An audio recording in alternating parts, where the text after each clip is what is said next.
Hi, welcome back to Dial of Twang. I'm Dave. So, played a little game there on that intro. If you kind of noticed or got a sense of what it was, and I had to really keep myself in the guardrails there. And by game, I mean I'm using minor pentatonic over this simple progression, but I only used for the first couple,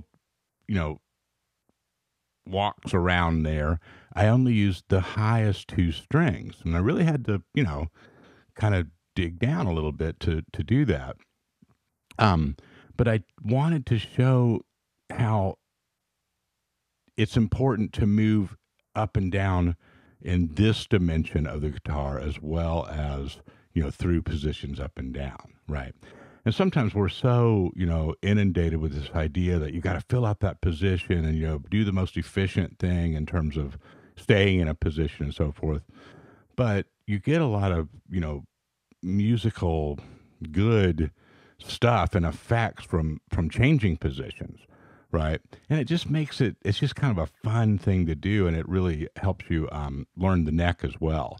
So really, I'm not doing anything beyond those five shapes for pentatonic, right?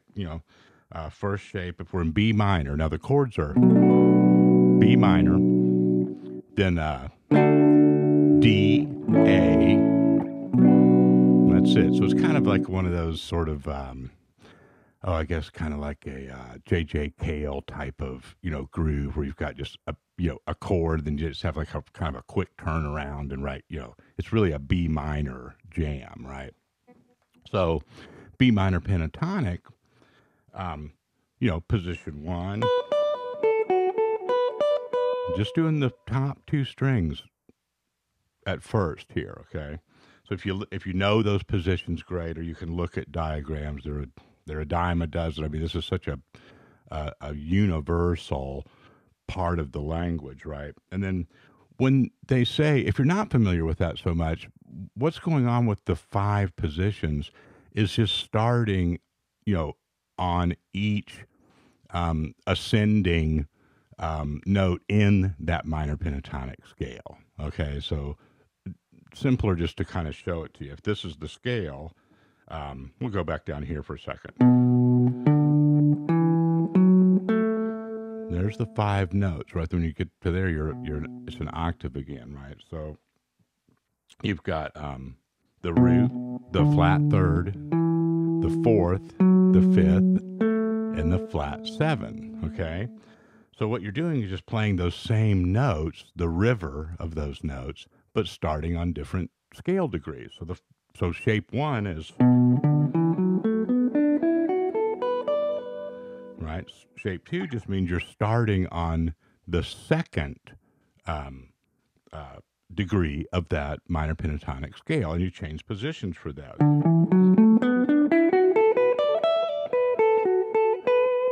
right? And then the third one, and you can kind of create this yourself.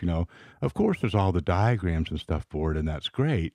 But if you find yourself kind of like continuing to stare at that diagram, start prying yourself away from that, right? Because that's taking up a lot of resources in your processing, right? To keep looking at that.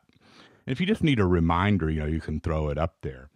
But you'll also learn a lot just by doing the detective work yourself, right? And let your ear be the guide of it. So then the third one,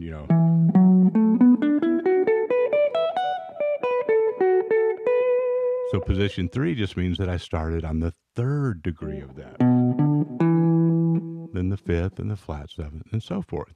So you end up with these this nice array of these shapes that sequence of these arrays rather that covers the whole neck, right? And it's brilliant. So you're playing the same notes, but when you play them in these different positions and different shapes, you're gonna kind of naturally want to bend different parts of it and things, right? And that's what I find is really fun about this. And I say game because that's kind of how I rehearse and how I come up with things, right? I kind of say like I give myself like a couple. I'm reluctant to say rules because that makes it sound like you have to keep doing the same thing all the time. But guidelines, right? So I'm just going to use the top two. Then I'll just pick something kind of lower on the neck, And if I need to, I'll do some referencing. Like, well, I can't just jump right to all of these positions at first, right? So I might go, well, there's the. Okay, that's the root, flat 7, 5, right? So there's going to be one of those positions. It's actually called the fourth one. Okay, is going to exist right here, starting with that note. And you can always put your index finger, at first on, what the scale tone, right?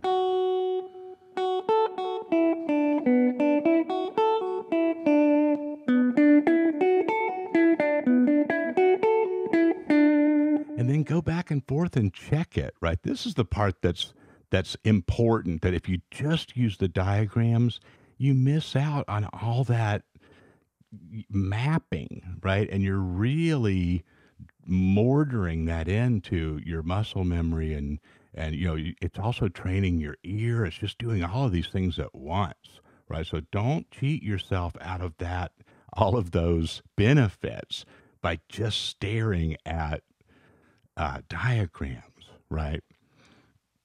Use them, because they are helpful. Don't depend on them exclusively. That is a huge a barrier to a lot of other things.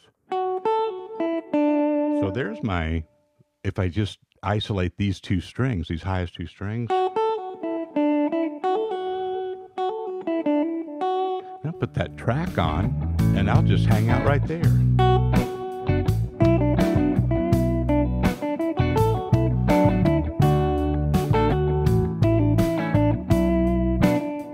Now my ear wants to pull me, down to do other notes and things, so that's kind of the discipline part, right?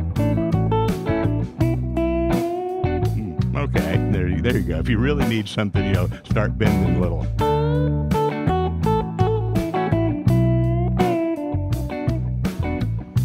That's all those 4 notes.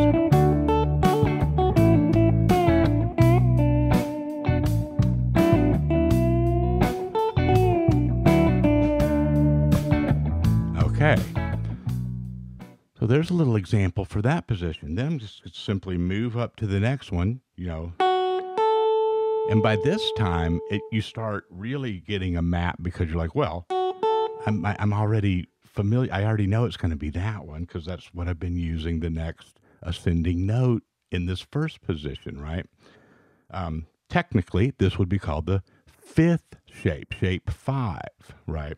The one that's based off of the flat 7, okay? So, what are my notes going to be there?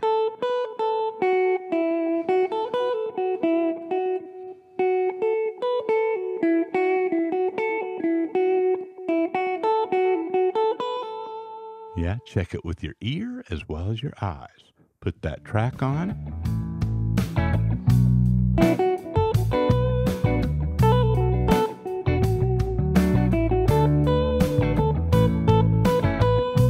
And you have to start doing a little more, be a little more musical, because you're looking for notes that set right, you know, and in some of these positions, they're not the ones that you're always used to with that.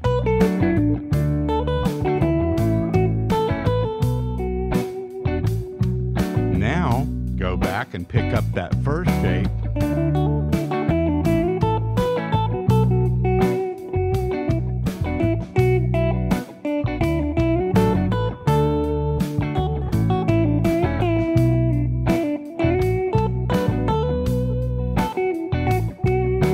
This is really fun, and it's really, you know, self-teaching, okay? So without even stopping the track, go up to Old Faithful up here, shape 1. And there's little ideas right there, just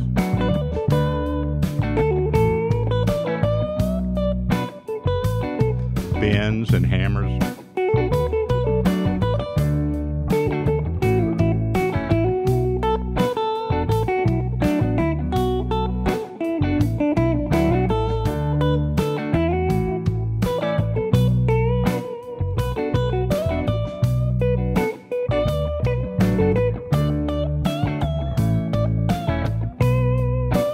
Okay, so see what happened? Went right on up using the program. The next position, or a shape 2 rather, would be. Okay, do the work, use one of the diagrams, but those, if you isolate those top 2 strings, and you just integrate that right on in, okay? Once you get to where you can kind of move up and down through all of those, and there's what, I guess just one more up here before it starts to repeat itself, right?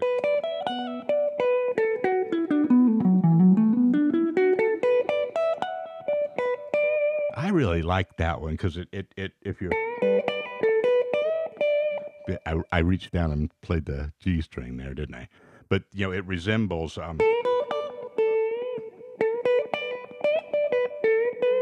some of them will overlap like that, and once you get really used to that, that's useful, right? And in the part 2 of this, we're gonna, you know, exploit more of that, where we can kind of get more speed out of it and different kinds of flavors of bends and slides and things that are more specific lick, you know, patterns that I'll show you. But this is the exploration part 1, right? This is where you're gonna investigate this program that was just laid out, okay? And you know, I think you'll really get some benefits out of it. And you know, the not the least of which will just be knowing those positions better, right? And you can fill them out. You know, if you're more familiar with going through, you know, the whole kind of vertical version of those shapes, but try the game too, where you're just using the 2 highest strings and then start putting the bends and the slides to get from one position to the other.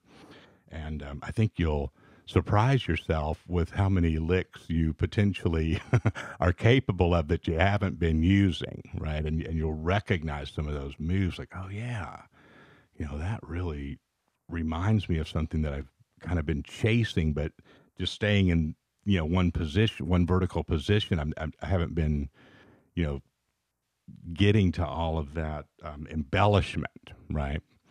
And stylization. But let me know how this goes, and I'll talk to you real soon. Be looking for part 2 in the next 2 to 3 days. Talk to you later.